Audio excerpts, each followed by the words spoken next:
Well, how do you do? I'm Mark Richardson, and this is Charlie Hall. We're two of your commissioners here, and we want to give you a recap of what went on in the Board of Commissioner meeting for Rockingham County Monday, and that was the 20th.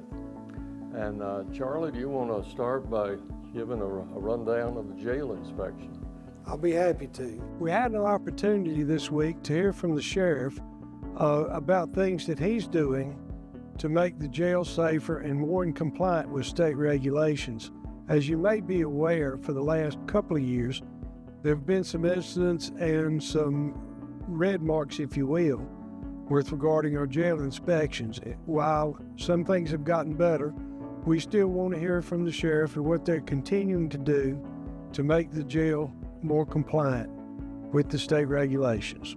Well, I'd like to share with you that the county was fortunate enough to get about $750,000 in grant money from the North Carolina legislature, and we appreciate our representatives and senators there for getting this money. This money was specifically directed towards the fire departments of Rockingham County, and most of the fire departments received a portion of that and were to apply it to certain needs that they have, to include equipment and necessities that otherwise would not be funded.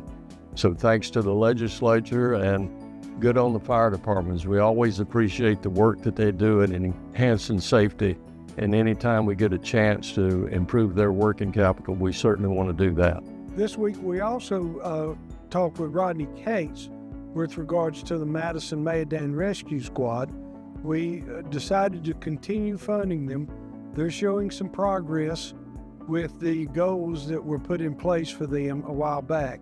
And so we're happy to continue funding them, and we hope to continue seeing progress towards those goals that have been established. We also had some very good news courtesy of DOT and the legislature again.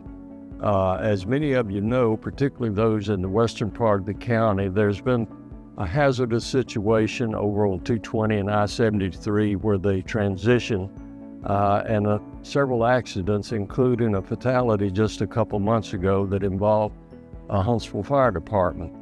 And so though we've been pushing to get some help from DOT, nothing is going to happen there until we get some planning money. And fortunately, the legislature again came up with the necessary funds, in this case $2 million, for the engineering and design of access roads and an intersection very near that place where I-73 becomes 220 again. So we look forward to not only increased safety in that area as this intersection is enhanced and improved, but also better access for quite a number of residential houses that are being put in that same area.